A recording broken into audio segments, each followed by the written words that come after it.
Meu nome é Natália, eu tenho 26 anos e esse foi um dos piores momentos da minha vida. Eu achei que as piores coisas que poderiam vir para nós fosse problema de saúde, sabe? Daqueles que não tem conserto. Eu sempre tive muito medo de cirurgia, câncer, AIDS. E não pensei que as pessoas pudessem fazer tão mal pra gente. Nessa época eu tava na faculdade, eu cursava psicologia e nem todo esse conhecimento me ajudou a abrir os olhos ou trazer sinais pro horror que eu ia passar poucos dias depois. Esse horror tem nome e se chama Hassan. Sim, fala o nome dele real, por mim, pelo menos por mim. Ele tem 24 anos, é alto, viciado em academia e turco. Não que isso seja um defeito. Eu não sei muito bem mais sobre o que eu tô falando.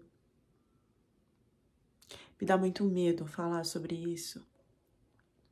É como se eu entrasse muito forte dentro de mim e não conseguisse mais sair.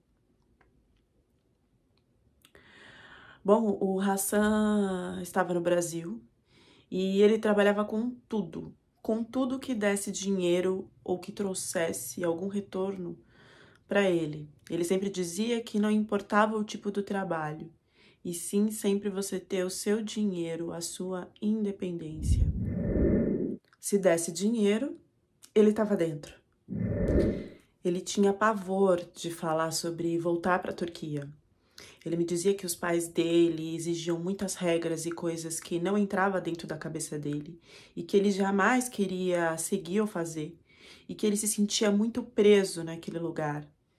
Que por isso, assim que ele pôde, ele saiu com uma mão na frente e a outra atrás. Muitas vezes ele repetiu na minha frente que se sentia mal de ter nascido lá. E eu senti um grande exagero nisso, porque eu conheço pessoas que estão vivendo na Turquia e que estão super bem, independente da decisão e das escolhas delas. Quando eu conheci ele tinha acabado de chegar no Brasil. Fazia uma semana. E ele estava tentando ficar trabalhando fixo na 25 de março, naquelas lojinhas de celulares. Então, na verdade foi por isso que eu conheci ele. O meu celular bloqueou e pifou no meio da rua e eu meio que fiquei desesperada no meio das pessoas porque eu tinha que responder uma entrevista de trabalho naquele momento. E ele, sem me conhecer, me deu oi, pegou meu celular e ele arrumou em menos de 5 minutos. E meio que a gente ficou se olhando em silêncio por um tempo depois disso. Depois da troca de olhares, ele me chamou para jantar. E eu tenho certeza que eu negaria se fosse em outra situação. E eu não sei por que eu aceitei, mas eu aceitei. E dali mesmo a gente já foi jantar. Eu achei que seria num barzinho, um lugar simples, mas ele fez questão de me levar em um dos melhores lugares de São Paulo, onde tem as melhores vistas de cima de São Paulo. E eu comecei a ficar um pouco assustada, porque o lugar era muito caro. E ele meio que escolhia as coisas mais caras. Quando eu pedi um suco ou uma água, ele falou, não, pede uma coisa mais forte. Você quer um vinho? O melhor vinho? E eu fui aceitando todas aquelas comidas e aquelas coisas meio que receosa de que ele fosse pedir pra rachar conta ou até mesmo fosse sumir no meio dessa situação. Não sei. O pior foi que ele pagou tudo. Eu não sei de onde ele tirou dinheiro, mas ele pagou tudo. E, acabando o jantar, ele disse que era obrigação dele me levar até a minha casa.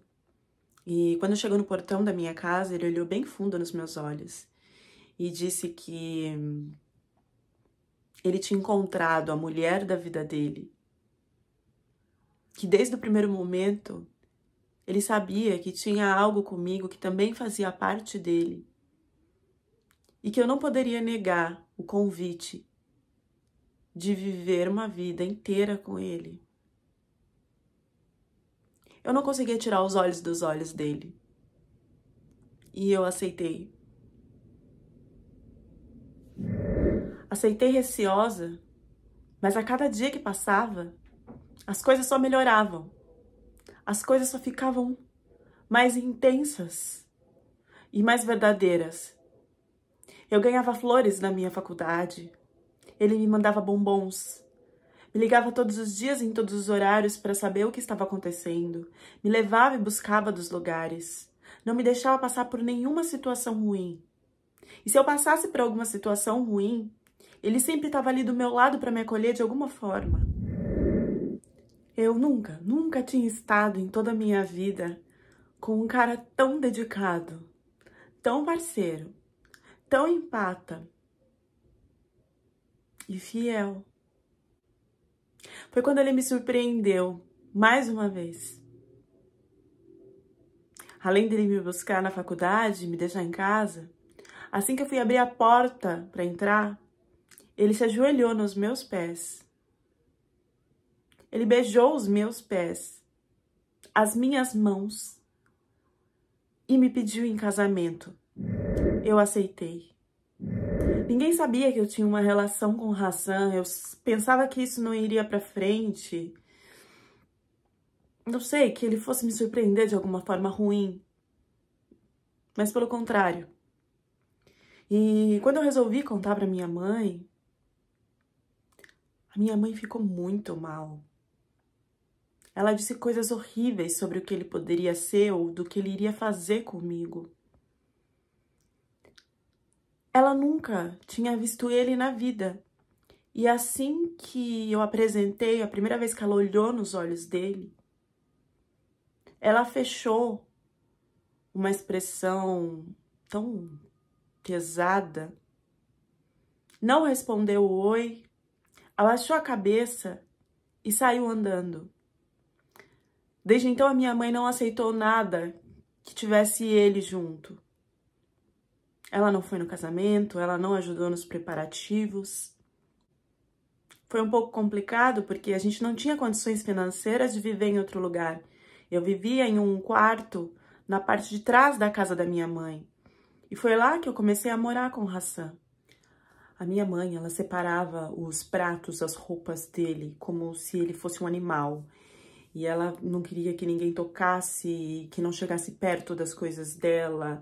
Tinha que ser tudo lavado separado, colocado separado. Ela não suportava qualquer coisa que acontecia dentro de casa, uma chave que sumisse ou alguma coisa que quebrasse. Ela falava que era ele, que tinha sido ele e que ela não queria saber, que o certo era ele sair daquela casa, que ela não aguentava a situação de ter que conviver com ele, mesmo que em poucos momentos, porque a gente não morava na mesma casa, mas era no mesmo terreno. Então tinha algumas situações que elas eram partilhadas. Ele tentou algumas vezes ajudar ela em casa, a arrumar coisas, e ela sempre xingava, ela sempre queria ele muito longe. Teve uma vez que ele estendeu as roupas dele perto do varal dela e ela pegou e jogou fora. Jogou do outro lado da rua. Disse que se encostasse alguma coisa dele, alguma roupa dele na dela, ela iria fazer de novo ou até era capaz de tirar a gente de lá. Todos os almoços, comemorações, café da manhã, saídas que a gente convidava ela sempre negava. E da última vez ela gritou tão forte e saiu quebrando algumas coisas dentro de casa e disse que a gente nunca mais infortunasse ela com isso, porque ela não aceitava aquela situação. Teve um dia que ela ficou doente e a gente teve que levar ela para o hospital e ela não deixou o Hassan tocar nela. Ela pediu que chamasse um vizinho, que chamasse outra pessoa, que ela não queria ser ajudada por aquele cara. Eu fiquei com muito medo de todas as palavras que a minha mãe soltou, sem ao menos pensar ou respirar em cima de mim sobre uma situação que eu ainda não tinha vivido. E logo depois do meu casamento, eu fiquei receosa de que essas coisas acontecessem. Mas não. O Hassan era um marido exemplar. Ele dividia todas as tarefas comigo. Ele trabalhava o triplo e o dobro para ter as coisas dentro de casa. Eu gostava muito do jeito que ele acolhia a minha família. Ele lavava, passava. Tinha um defeito, sim. Ele era muito fogoso. Então, ele queria fazer amor, sempre. Eu não conseguia conciliar isso com trabalho e estudos. Mas ele também nunca reclamou. Ele nunca cobrou. Nem isso, nem nada de mim. Bom, 2 meses depois do nosso casamento, eu sofri um assalto à mão armada na rua. E o ladrão ficou comigo mais de 4, 5 horas, porque ele não queria levar só meu celular, ele queria levar todo o dinheiro da minha conta, fazer empréstimos. Foi uma experiência que eu não desejo pra ninguém e que me trouxe muitos traumas. Depois disso, eu não conseguia mais fazer as minhas coisas direito.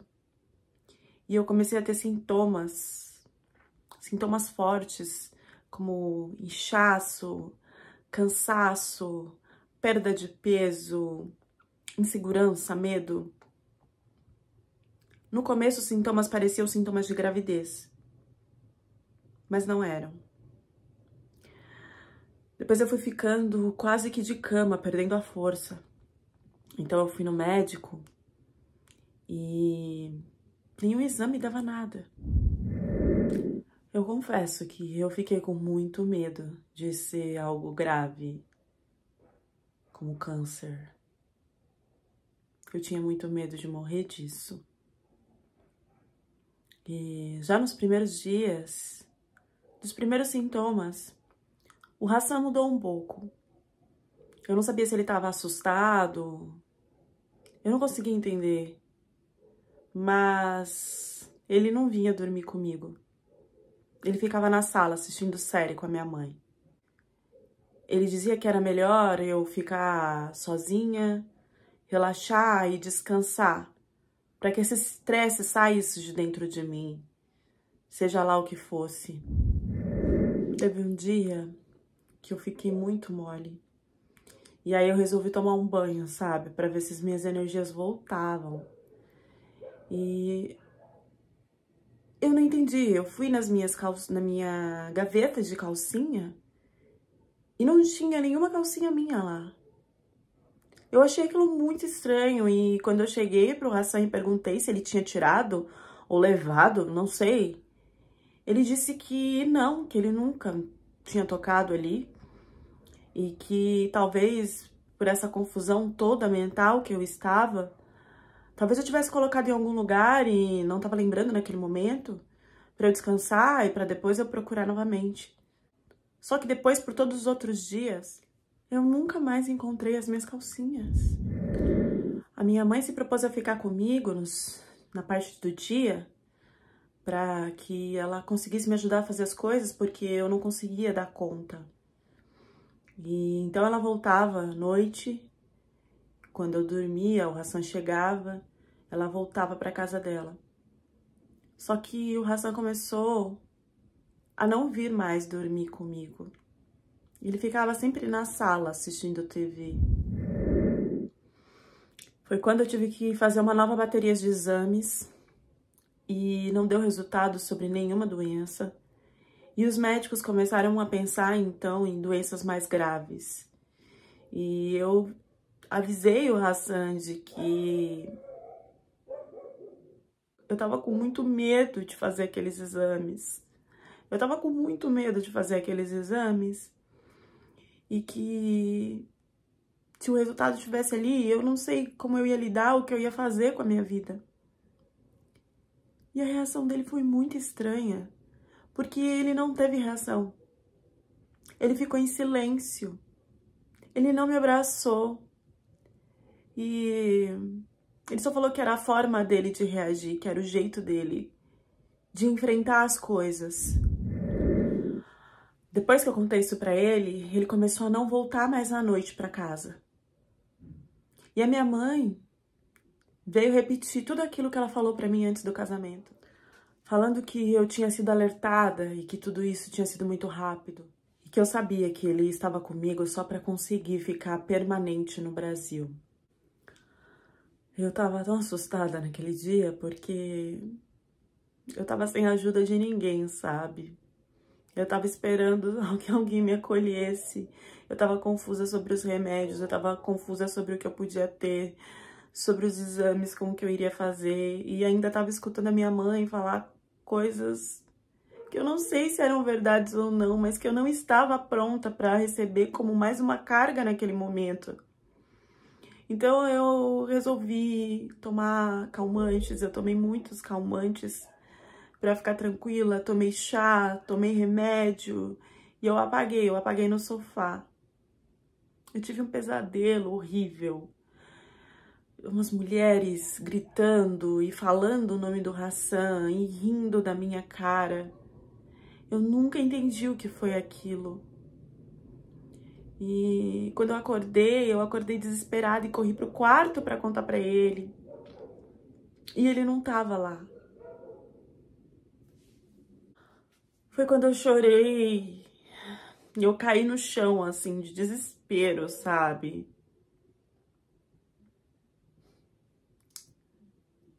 E quando eu abri os meus olhos direcionaram, assim, pra frente, pra debaixo da cama. E eu vi uma camisinha. Era uma camisinha usada, fresca.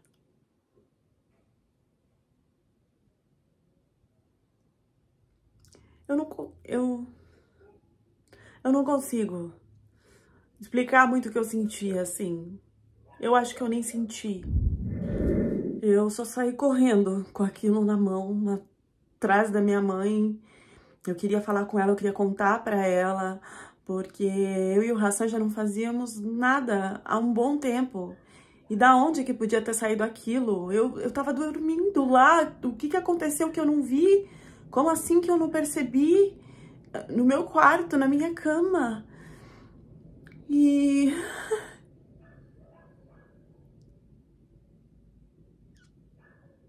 até hoje eu acho que eles fizeram de propósito para eu perceber logo a situação, porque a porta tava aberta, tava entreaberta. E quando eu entrei, estavam os dois lá, na casa da minha mãe. Só com as roupas de baixo, a minha mãe com a minha lingerie. Com a minha lingerie. E eles não se assustaram, não começaram a pedir desculpa, não reagiram. Quando eu comecei a gritar o porquê daquilo, o porquê comigo, o Hassan me pegou pelos braços e me deu um solavanco. Olhou pra minha cara e falou: "Você tem uma doença grave. Você não vai viver muito tempo. E eu não vou voltar pra Turquia. Você vai morrer logo. E a sua mãe, no momento, cuida mais bem de mim do que você."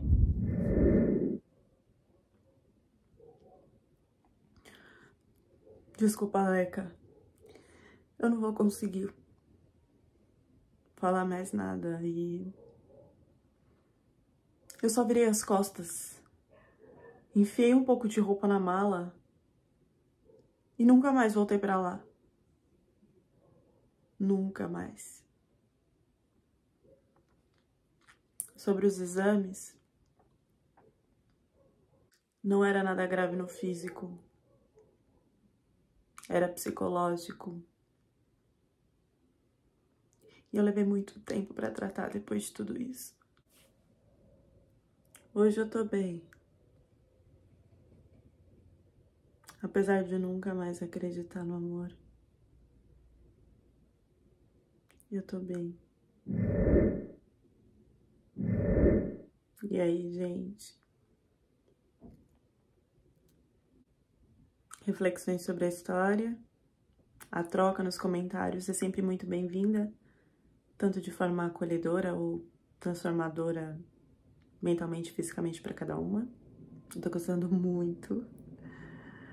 E comentem aí o que vocês têm a dizer pra Natália. Volta a acreditar no amor, Natália. Por favor.